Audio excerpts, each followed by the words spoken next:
नमस्कार दोस्तों, math Gurukul channel पे आपका स्वागत है। तो आज हम कैलेंडर का तीसरा टॉपिक मैं लेकर आया हूं। अगर आपने दो पहले वीडियो नहीं देखे हैं तो इस वीडियो के डिस्क्रिप्शन में आपको लिंक मिल जाएगी, आप देखिए। आज हम शुरू करने वाले हैं तीसरा कॉन्सेप्ट।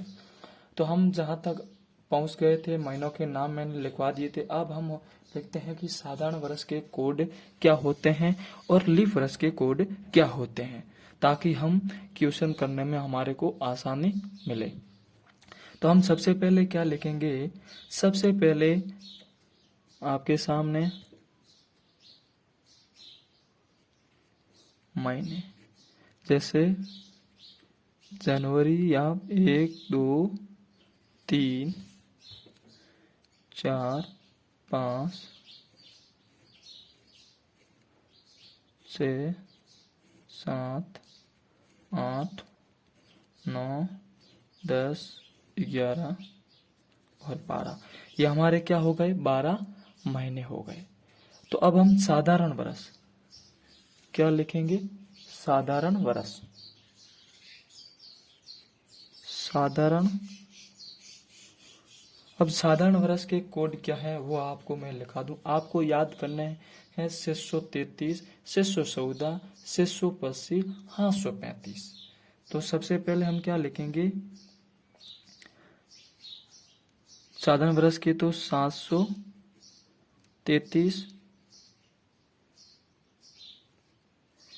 614, उसके बाद में 680 और 735। ये आपको याद करने का तरीका है। 733, 614, 680, 735। ये क्या है? ये साधारण वर्ष के कोड है। अब हम क्या करते हैं? अब हम लिखेंगे लीप वर्ष के कोड। लीप वर्ष के कोड। अब 7 में से 1 को माइनस कर देंगे तो लिख देंगे 6, और 3 में से 1 को माइनस कर देंगे तो लिख देंगे 2। बाकी सेम रहेगा, जैसे 623, 614, 680, 735। ये है साधारण वर्ष के कोड और ये है लीप वर्ष के कोड। अब हम क्या करेंगे? अब हम ऐसे करेंगे, एक साधारण वर्ष में कौन से महीने समान होते हैं और लीप वर्ष के अंदर महीने कौन से समान होते हैं। तो सबसे पहले हम साधारण वर्ष की बात करते हैं। साधारण वर्ष। साधारण वर्ष। अब जनवरी के अंदर हमारे साधारण वर्ष के कोड कितने हैं? 7 है। तो अब हम 7 और देखते हैं कि साधारण वर्ष में 7 और कहीं है या नहीं है। तो अब हम यहाँ आते हैं, तब हमारे को 7 मिलते हैं अक्टूबर में।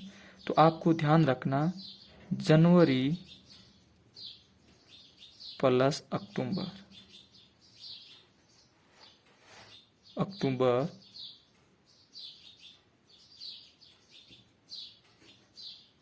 कोड समान है।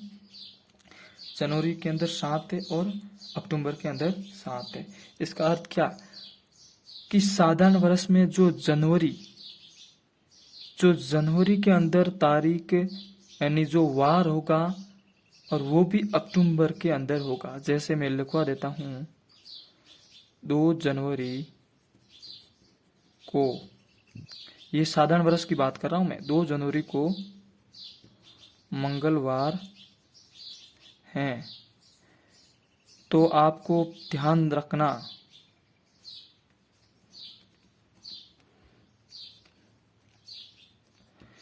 कि 2 अक्टूबर को भी वार क्या होगा? मंगलवार होगा। कैलेंडर समान है किसका? जनवरी और अक्टूबर। किसके महीने के अंदर? साधारण वर्ष के अंदर, जनवरी और अक्टूबर। अब हम देखते हैं और हम क्या देखते हैं? फरवरी। फरवरी के कोड कितने हैं? 3। तो और 3 कहाँ है इसके अंदर? नवंबर में। तो फरवरी प्लस नवंबर। जो फरवरी के अंदर दिन होगा वही नवंबर के अंदर दिन होगा, वो नवंबर के अंदर जो दिन होगा वही फरवरी के अंदर दिन होगा। ये प्रक्रिया सेम है। ये प्रक्रिया सेम है। जो फरवरी के अंदर दिन होगा वो नवंबर के अंदर भी होगा, और जो नवंबर के दिन होगा वो फरवरी के अंदर भी होगा, क्योंकि दोनों के कोड समान है। मैं सिर्फ साधारण वर्ष की बात कर रहा हूं इसमें। अब हम देखते हैं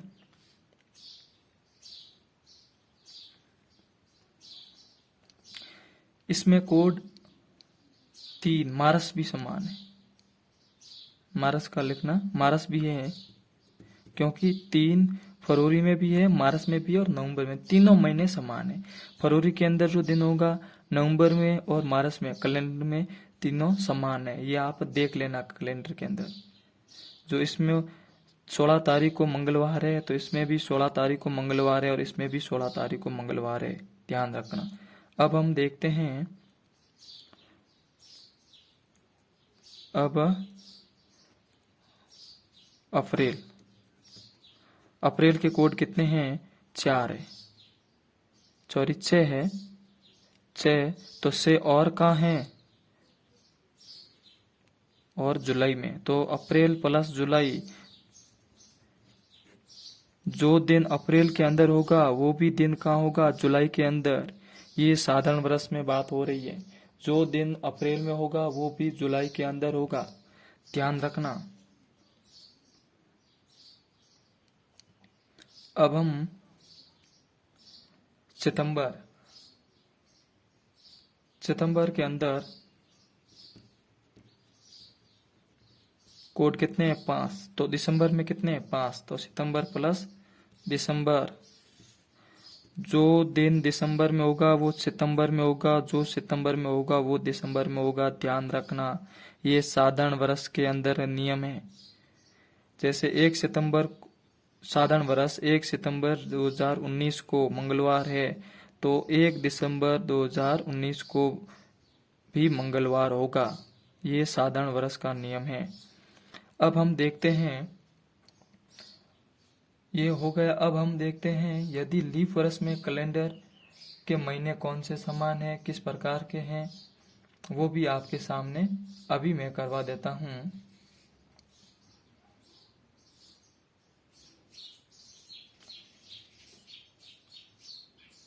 अब आप तो लीप वर्ष और साधारण वर्ष हमने यहाँ तक पढ़ लिया। अब लीप वर्ष के बारे में बात करने वाले हैं।